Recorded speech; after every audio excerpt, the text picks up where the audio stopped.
els tres porquets. Vet aquí que una vegada hi havia tres porquets que vivien plegats, respectant-se els uns als altres i en harmonia amb el medi ambient. Amb materials autòctons, cadascú va construir una casa preciosa. Un porc la va fer de palla, un altre de troncs i el tercer de maons fets a base de fems, argila i tiges de parra, que coïa en un petit forn. Quan van haver acabat, els porcs, satisfets de la feina, es van disposar a viure en pau i autodeterminació. Però el seu idil·li aviat es va malmetre. Un dia va aparèixer un llop gros i dolent, amb intencions expansionistes.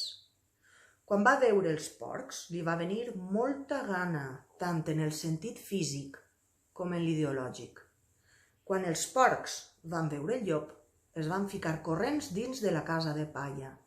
El llop va córrer fins a la casa i, picant a la porta, va cridar: «Porquets, porquets, deixeu-me entrar!»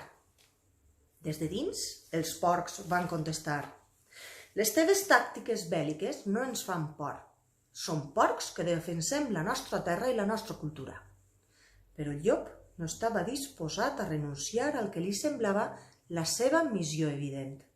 Així doncs, va bufar i rebufar fins a batre la caseta de palla.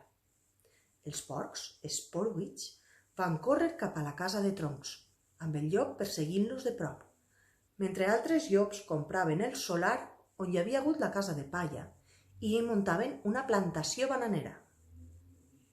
A la casa de troncs, el llop va tornar a picar a la porta i a cridar: «Porquets, porquets, deixeu-me entrar!»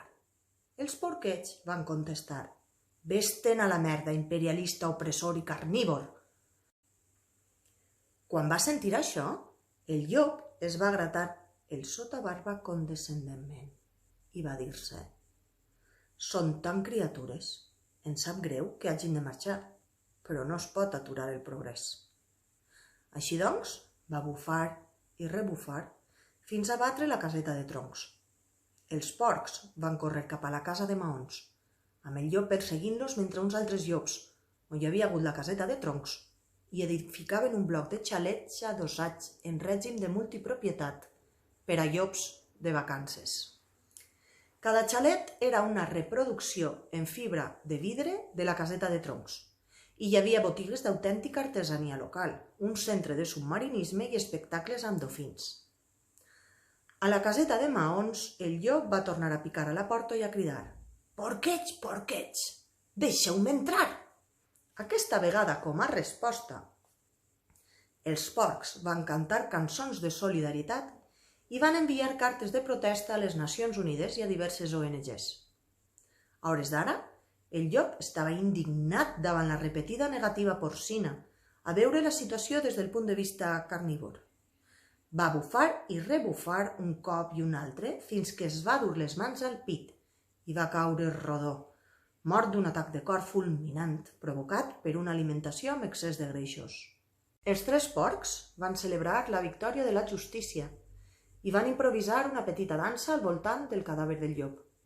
El pas següent va ser alliberar la seva pàtria. Van aplegar una colla d'altres porcs que també havien estat expulsats de les seves terres. Aquests brigadistes porcinistes van atacar el bloc de xalets adossats amb metralladores i llançacoets i van degollar els llops opressors i cruels, enviant així a la resta de l'hemisferi l'advertència clara que des d'aleshores endavant no permetrien cap mena d'ingerència en els seus afers interns.